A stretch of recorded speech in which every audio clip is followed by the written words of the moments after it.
Ikaw! Igulay niyo mo! Pagdalag mo! So ayan, it's me again, Dison Katambay. Hatid po natin ng tulong at saya sa kapwa. Welcome po sa ating channel. So ngayon po, kunting kimbot na lang, tapos na ang bahay ni Nanay Ercinia. So hindi ko pa tinanggal itong mga hamba ko kasi may gagawin pa tayo dyan. So dito ring area na to, ito din ang kanilang ginawa kong hugasan. Ito yung hugasan. Bibilhan pa namin ito ng lababo. Yung lababo na maliit lang. At dito na area, itong area na to, gawin ko na lang tong tambayan nila, bangko. At ito naman yung kanilang pintuan. So, at dito ko rin ilagay mamaya ang kanilang saingan. So kasama ko rin pala si Nelsie Puliscas Bangkulongan, my only Lady G in my life. So ayan, to be continue pa rin ang operation natin sa pabahay ni Nanay. Ano ba yung anong nag-aaso-aso dyan? Ito ay Apoy sa uling. Para saan? Para saan yan? Sa itik. Itik? Itik na pato. Napansin ko wala si Nanay Ercinia dito. Gusto mo kumain ng tinabal? Meron tayo Uy! dyan. Oh, ito pala yung mga isda na yung nilagyan ng maraming asin. Oh, sa amin tawag dito, tinabal. Tinabal tawag sa amin dito. Tinabal. Napansin ko wala dito si Nanay Ercinia. Saan na ba siya? Ay kumuha siya ng idibol. Nakuha siya ng edible. Apay Bombay dito sa inyo Yung Bombay, naglakad na kasi umaga na ngayon. Naningil na sila. Naningil na rin. Baka mapapasmuhin tayo dito. Ayan malapit na mga katambay ang ating pabahay ni Nanay Ercinia. So sobrang excited na din ako na matapos itong bahay. At maraming salamat pala sa mga nag-sponsor, ma'am and sir. Sana'y pagpalain pa po kayo ng Diyos at sana'y bigyan pa po kayo ng maraming lakas para marami pa din kayong matulungan tulad ni Nanay Ercinia, no? Sana po ay mayroon pa ding magbigay ng konti para matapos talaga at malagyan pa ng CR. So wala na kaming budget para sa CR. Sana ay may magbigay, no? Kahit konti lang para pang bili ng materialis para kay Nanay Ercinia. Ito na, nakita nyo na kung ano ang estado ng aming ginagawa. So ang sukat pala nito 10 by 12, yan lang yung 10 by 12 lang yan. Hindi pa kasali itong saingan at saka yung hugasan. So silbi sala-sala na rin niya, tires kumbaga. So malaki-laki na rin tong bahay na to. 10 by 12 at medyo nahirap-hirapan din ako ng konti sa paggawa ng bahay na ito kasi tingnan nyo yung mga poste na ginawa nila dati. Hindi ba straight yung lumabas ang iba, ang isa nakapasok, yung isa naman so sobrang hirap talaga pero nagawan pa rin natin ng paraan. Sa awa ng Diyos nagawan pa rin natin ng paraan. Sana po ay may mag-share, magla-like, magko-comment po dyan at hit po natin bell button para updated pa kayo sa mga videos na katulad nito. Sana po may makarinig ng mga damdamin dyan na mapukaw kayo, sana ang magbigay daan para matapos ang aming misyon dito sa Zamboanga del Sur. Aslaw, anong masasabi mo sa mga taong tumulong at nagbigay ng kunting blessings? Unsa may ikastorya nimo nga nindot na inyong balay karon? Salamat po kung hindi balayan So sa lain pa ato unsa may imong trabaho karon di ay? Traktor ko, Traktor lang. Unsa man kaarawan kana o pakyawan unsa man imong sistema ana? kuha ng karya, Hektarya. So unsa may kuan ana sa kasabutan ana? porsyento sa isa karya 3,000. Pila po na ka adlaw humano ng 3,000 ninyo? Depende po sa human. Mao na yung panginabuhi karon dire. So aman tong isa ka igsuon nimo nga kuan daw, naa pa man daw to, nga dire ka uban ni nanay matulog. Si Marlon po ito muli sa bando po tumuli ay. Muli to karong Sabado. So inig-abot niya na sa gwapong balay day, surprise day kito. Sige pa, salamat daw sa mga nag-sponsor. Salamat po sa balayan sa unyahan. Ang misyon namin ngayon ay tatapusin to. Lagyan namin ito ng mga binili na mga hardiplex. Ikakabit pala namin itong hardiplex ngayon araw na to. So nag-ano pa kami, nagbabaklay pa kami kasi nasisira pa talaga ang motor namin, no? Ang kanyang gulong nanga-flat na. Diyan kami nagbabaklay kanina yun, no? Nandito na kami ngayon sa bahay ng Nanay Ercinia. Nandito si Nanay Ercinia. Nanay Ercinia! May buntag. Magagikan. Para asa man ang idibol? Para sa itik. Dada kay daghang buhing itik? Mangayo niya ako gamay ng itik na ha. Kaya kung buhion sa balay. So nagkalapok-lapok pag gitaon si nanay, no? Burag. Ay. Gitanom naman dai si nanay. Ayaw, dihan ay. Mm. Simintuon mo. Ayo gapil ang kanang iyang kuan, kanang iyang dike. Nay. So ngayon nakita ko pala. May tinanim na pala si nanay na mga bulaklak. Wow! Todo effort talaga si nanay sa kanyang bagong bahay. Todo effort siya, no? So tingnan natin, may tinanim na siya, oh, nakalahera na, oh. Tingnan niyo, oh. Yan. Pero nay, ilipat natin to, nay, kasi pag mag-ano sa basakan, itatambakan ng lupa. Ano lang natin dito sa konti, iusod natin konti dito sa baba, ha? Nay, dito lang, wag dito sa masisira pa rin. Oh, masisira ang bakit. Yan, oh, nabutan natin yung kanyang anak dito. Kahit ni Nanay Arsin niya mga katambay, no? Kasi kung ano talaga yung instruction na ibinigay sa kanya talaga. Todo effort talaga si nanay, no? Sinabihan siya sa aming mga kasamahan na lalagyan talaga ng bulaklak para gaganda yung kapaligiran niya. So ngayon pagdating namin, hindi ko napansin, may tinanim na pala siya, oh, yung mga manindot ito na bulak. Ayan. At ito na, may kinatay na si nanay na mga itik, dalawa. Pinagdaan niya kami. Oo. Oh, pinaghandaan na talaga, todo effort talaga si nanay. May talaga si nanay, may mga alaga. Yang mga mga sisiw na yan, sa kanya pa rin yan. May aso din siya. Kasama niya sa bahay pag wala ang kanyang anak, kasi yung anak niya may trabaho sa malayo. Mga din ng basakan ng ayan si nanay, oh, todo effort talaga si nanay. Nay, anong nakalapok-lapok man imong tela, ha, magagikan? Agyanag, basakan. Ha? Agyanag, basakan. Tumpag na puto imong gigian dito? Simintuan mo dito. Dahil natumpag. Dili ka kagili atong gigian sa una. Kuan, ma'am. Naon? Dili, simintuan, ma'am. Simintuan. Kuan na. Limon, murag wala na tayo limon. Makakita dito. Ito, yaw. Ibulay ni mo. Pagdalag limon. Pagdalag ni mo.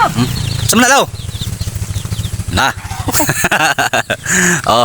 Ano, ang isunod. Bakit mo pinasok kasi? Ang hirap talagang daan dyan. Pinasok mo pa yung motor. Oh, munti ka talagang nasimplang. Ay, kulang lang ang mo, kulang.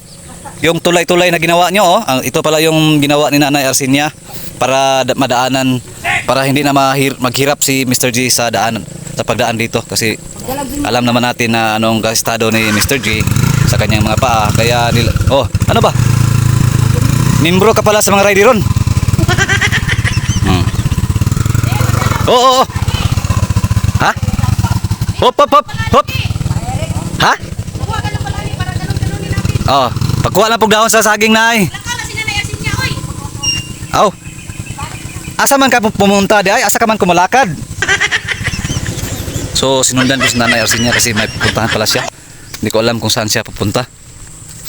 Ayan. Muntik nang napasukan ng lupa. Putik na walang ganti. Nay, wag mo kong iwan, nay. Saan ka ba pupunta, nay? Char. Saan may pagtutulan, eh? Ito lang siguro. Paliw ko, pande. Ikuha daw niya, kanang himong haplas. Okay. So, nandito na yung inutos mo. At iniiwan na nila tayo, me. Lumakad na sila ng walang pahintulot, char. Not like that, oy. Ha? Because we use that one like paintbrush. Yeah. Ikaw nang gumawa kasi baka mapagalitan mo pa ako dito. Me. Yes. Wala nang tao dito. Naisip mo ba yung naisip ko? Naku, naiisip. Pauyugan natin tong bahay ni Nanay Arsinia. Nanay. Tayo ang mag-uunang dito. Tayo muna Oh. dahil iniwan mo kami, Oh. nanay. May balak ka atang pauyugan namin to. Oh, mayroon na tayo. Naisip mo ba yung naisip ko? Naiisip ko dito. Tayo ang mag-uunang mag-uyog-uyog dito sa bahay ni Nanay. Kasi wala na bang ibang tao, tayo na lang dito, oh. Malayo sa kapitbahay. Parang tingnan niyo yung kapaligiran. Tahimik na tahimik. So tapos kami na lang dalawa dito, nandito sa aming pabahay.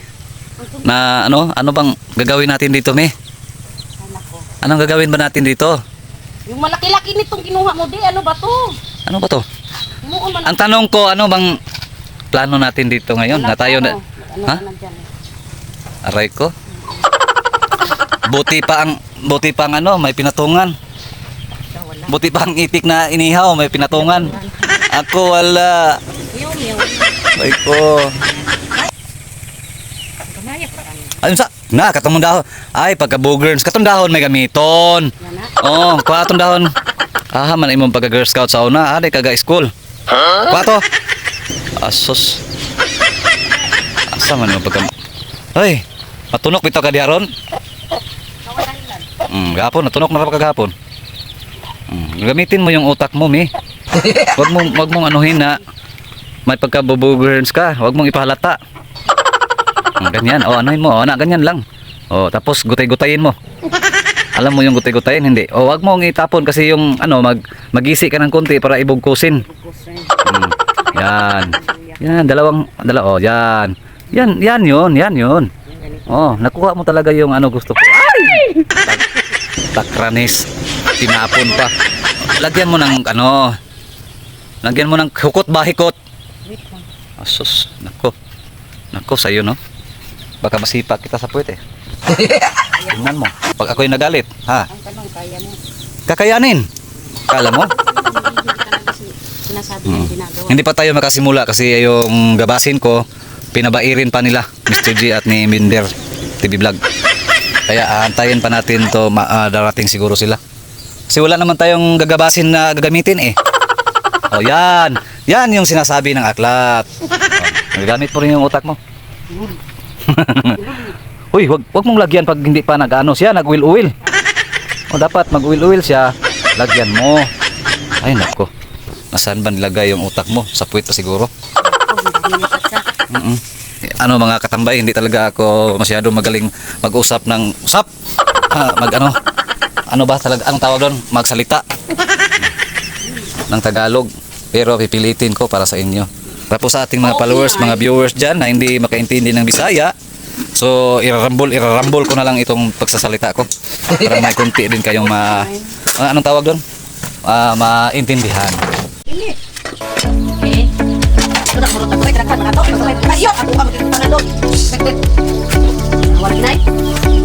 Kana, kaya nagtaas kay sili? Ha? Sili nga. Oswat din. Kana, magpika ng silihan, natagas mo kayo.